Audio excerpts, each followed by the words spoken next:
Hi, welcome to Dean Park. Back in November I had the opportunity to put some questions to Simon Kohler of Hornby surrounding Hornby's centenary year and also some questions that were personal to Simon.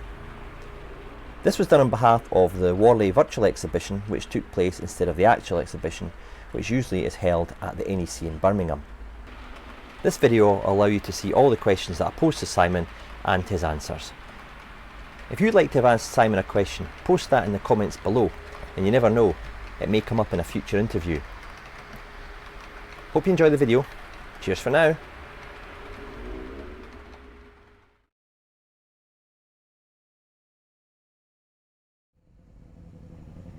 Viewers will have seen the recent Hornby magazine video where you gave us a fascinating historic tour of the Margate factory.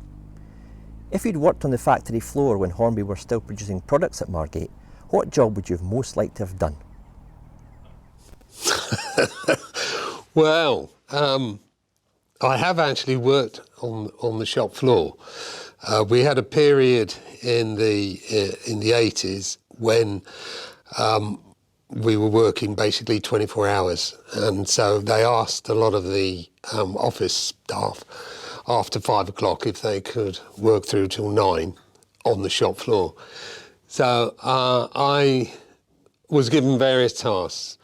Interestingly enough, they wouldn't let me anywhere near a loco. So they gave me jobs such as sitting by a big press called a Norton, and it was continually bashing out scale electric track pieces, and so you had to collect all those up. You cut your hands and all the rest of it because it was sharp edges. But I thought that was good. That would probably have made me deaf after a little while because it was such a noisy process. So the other jobs were checking dimensions on scale electric wheels and things like that. So, I mean, what would I have liked to have done? Probably, I think it was a skill. I mean, it was an old-fashioned skill, but I did like the way the ladies used to put pen lining, the boiler bands, on using a pen liner. I thought that was quite skillful. I wouldn't mind having a go at that. But spraying was good. I'd love to do a bit of spraying. You have in the past referred to live steam as one of your proudest achievements at Hornby. However, thinking solely about the 2020 centenary range, what would be your personal favourite announcement of this year and why? Well, this is a question I've been asked several times, and normally, it has to be, a bit of a cop-out because, there's a lot in the range. If we're talking about the centenary range, there's a lot there that has got, personal, gives me a lot of enjoyment that, you think of something and you see it come through to fruition. So I think the rocket was good. Rocket was planned at least 2 years ago. I think I signed the Billy Do for that in 2018. So it was great because that was a wonderful piece of engineering achievement. Particularly like the Duchess of Atholl, the Hornby 00, the die-cast body that came through, and I think that was very relevant for the for that specific decade and for what we were trying to celebrate.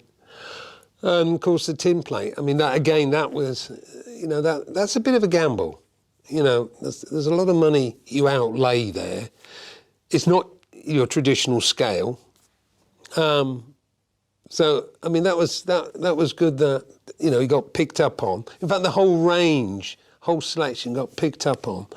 So I'm pleased with it all. But if you were to try and nail me down, I'd probably say the Duchess of Atholl die-cast, Hornby 00, because there's a lot of memories in that. Tooling a new model is an expensive investment.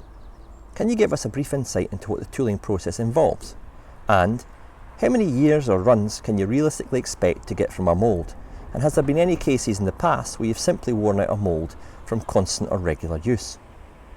Well, the process is fairly straightforward. You come up with a model you want to produce. So we've done the research, and you look at the number of variances and differences you can put into the tooling. That's all drawn, all done on CAD these days, and all the various changes, etc.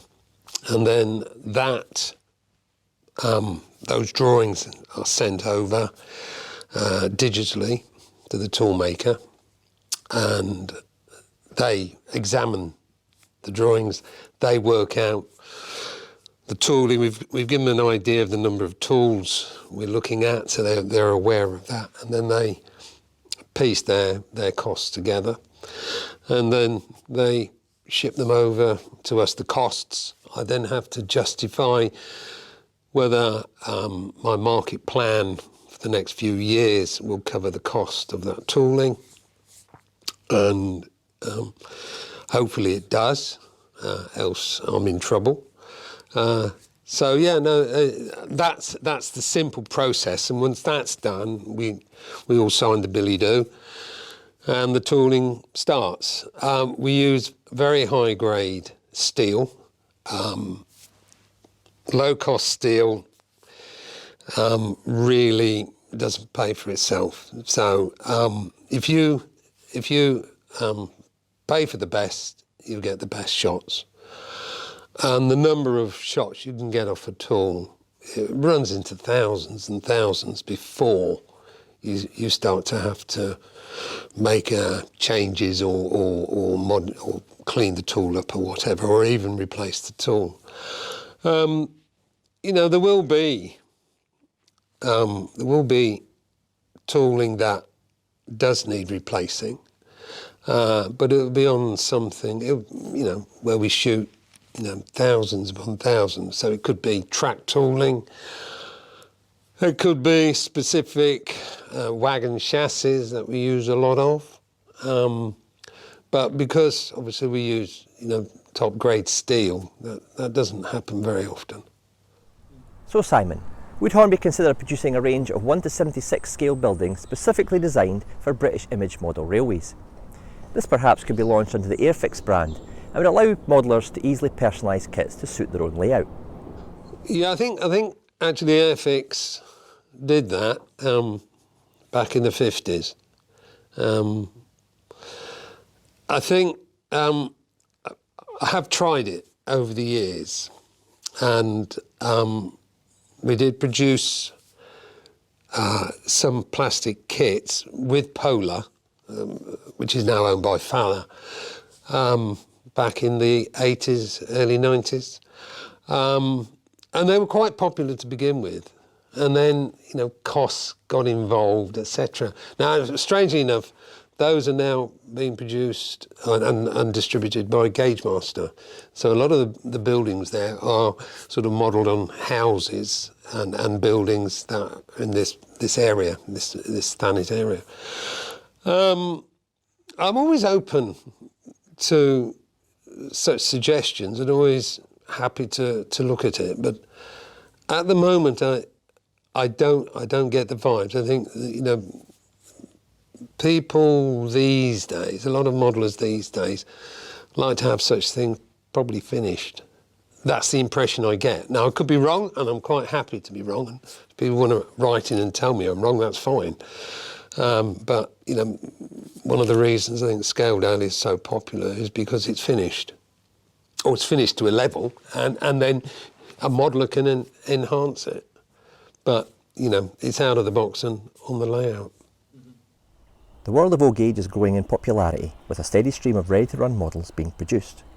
What are your thoughts as to why there's a surge in this growth? And would Hornby ever consider producing some of its popular double O-Gauge locomotives in O-Gauge? Good question. Why? I mean, it's we have to look at volume, and we have to the tooling isn't cheap, as I probably intimated earlier. So you have to look at it, and you have to think, well, how many can I produce? What's the market out there like? And will it support the cost involved? I'm not convinced for Hornby, that we would cover the cost. For smaller companies, different overheads, etc., it probably works. I think O gauge is terrific. Of course, you need a lot of space. But then again, I think there's a lot of people probably buy it and like to have it on the shelf. I never say never. So, one day, we might just have a look and surprise everybody. The technology inside model locomotives is constantly improving, with ready-to-run models being released with the next generation of multi-pin decoders, allowing vastly increased functionality. Hornby has traditionally used 8-pin sockets and decoders. Is there any specific reasons for using the 8-pin, and will Hornby be incorporating the next generation of decoders in any of their future locomotive releases? Right, I never say what we're going to do in the future. What I will say is I am aware of the changes and the different number of pins, etc. So we have, as you say, traditionally used 8-pin. That doesn't necessarily mean we're blind to other things, but I am aware that 21-pin is popular, certainly in Europe, and we use 21-pin sockets in our European locos. In the future, who's to say? But there are other pinned decoders out there, and it's ever so easy. You can jump, say, to 21, and all of a sudden the 18-pin comes in, or whatever. So we're watching it very carefully. Hornby has a vast range of products. What would you say are your key products, ones that Hornby are renowned for producing?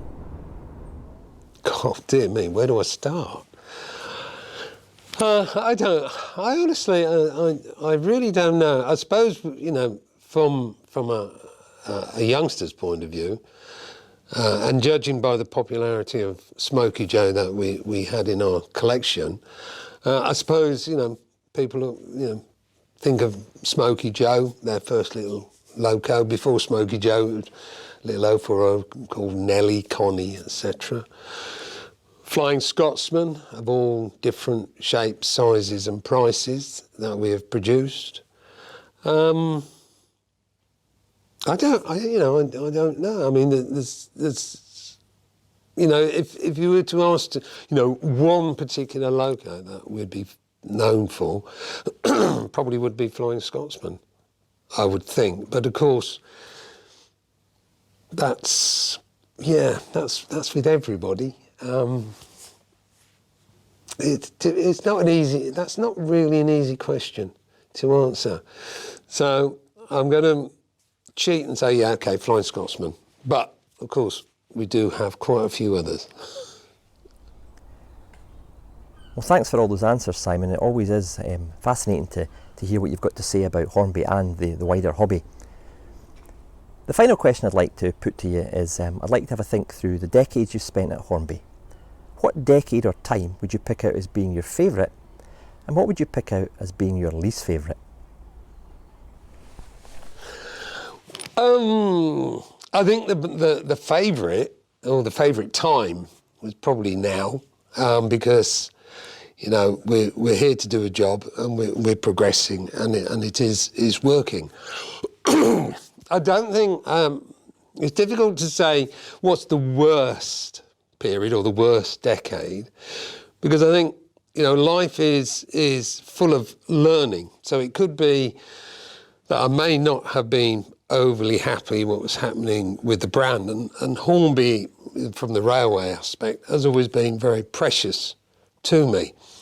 And there were times when I was disappointed in some of the senior management's decisions, but it's a learning curve, and these things that are thrown at you, you tackle them head on, and you work with it, and you live with it.